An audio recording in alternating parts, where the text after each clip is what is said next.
Today I want to unbox my new Vileda mop.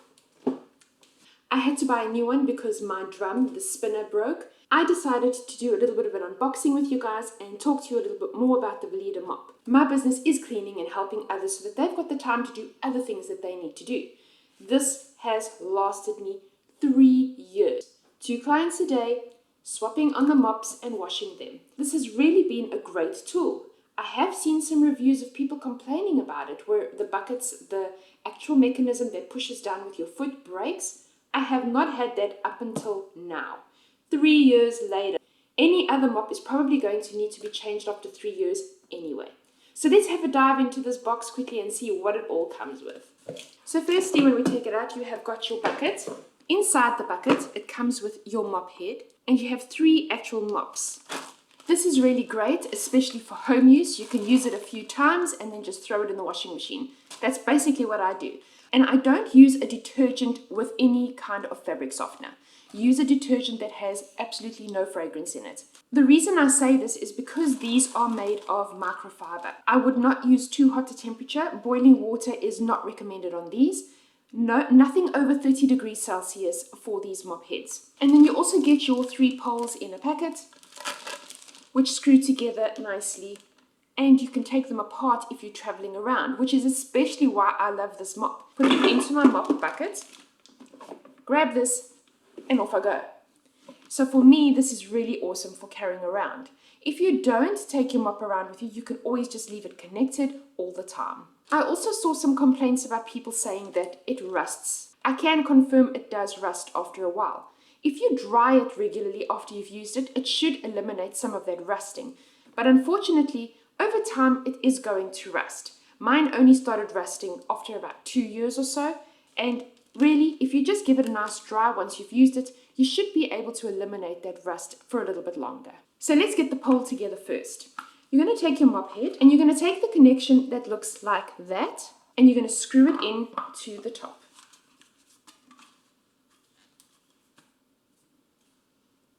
Then you're going to take your next pole that has the screw side on it and stick it into that one. If you screw it too tight, you might struggle to get it apart later. So screw it in that it's tight enough that it's not overly tight. Then you will take your next pole and screw that one in as well. And you're ready to go. Then you're going to take your mop head, drop it on the floor. Make sure that none of those little strands are in there. Place your mop head on top of it and push down with your feet. You will hear it click in place to know that it's ready. And you're ready to go. An interesting fact about this mop is that it has a 20% particle pickup, which is great for all those little things lying on the floor. And they reckon it removes 99% of bacteria with just water. I like to use warm water with my floor cleaner. With my experience, warm water removes more of the floor a lot easier than when you're using cold water. You can buy these. I've seen them on Amazon. You can get them just about anywhere loose. So when they are really grubby, you can exchange them. They do recommend that you chuck these away every 6 months and get a new one. You will fill the water to the max line. Filling in the bath is usually the quickest.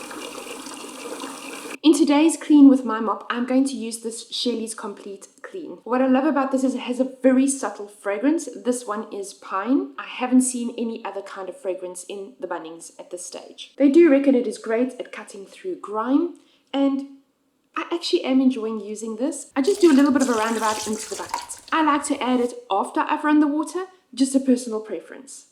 Now that the bucket is set up, let me show you how we're going to use it. Place your mop into the water. Then add it into the wringer. Place your foot on the pedal and push it down until you are happy. I just wanted to mention, depending on what floor you're using, also depends on how much spin you need.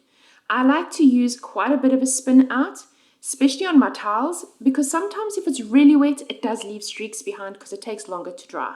The mop doesn't rotate, it only bends one way. I like to move the mop from side to side in this way. If I try to do it any other way, it's not as comfortable. Hence the reason I like it in front of me and moving from side to side. When I remove it from the bucket, I will flop it down to get most of the microfiber on the outside before I start to mop. This mop works great on skirting boards as well. Another thing I have seen mentioned is that the head of the mop actually comes loose after a little bit of time. There were times where it did come off, but I just clipped it back in again and it was fine. If you are someone like me who uses this part of the mop here, because sometimes there is a little bit of dirt on the floor that just doesn't come off, I give it a little bit of a soft nudge with this plastic and it comes off so nicely, without scratching the floor, of course. But that will maybe help to stretch this out, and over time, the mop will keep falling off then. The length from the bottom to the top is 125 centimeters.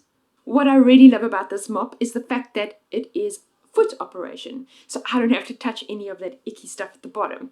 Don't have to wring it out, it's done for me. I can go into any home I want to and I can clean their floors with this mop. It works on linoleum, wood, laminate and tiles. Cleaning this bucket is effortless. You literally put it under running water, rinse it out, and it's done and ready for the next time. Tip for the day. I sometimes feel like some of the tips I give you are pretty common sense. However, you're here for a reason. I am a cleaner, and yes, I probably know a little more in cleaning, so maybe you don't know these tips and I am helping you. So I hope this tip helps you today. But when you are mopping the floor, start from the back of the room and move out towards the door. This way, you're not walking over that wet floor when you are mopping it. And an additional tip, use warm water to wash your floors. It dries quicker, which means less streaks. Well, I hope this helped you to make a decision about the Vileda, whether you want to buy it or not. Let me know in the comments below, have you got one? Are you tempted to go buy one? Or what is it that you're currently using? If you enjoyed this video and you like cleaning tips and ideas, go check out a few more of my videos. And to all my new subscribers, welcome. Thank you so much for everybody who supports me. If you really love the tips and tricks, let me know what it is that you really want to know more of. Maybe I can help you in some way. Consider subscribing, and I hope to see you in the next clean.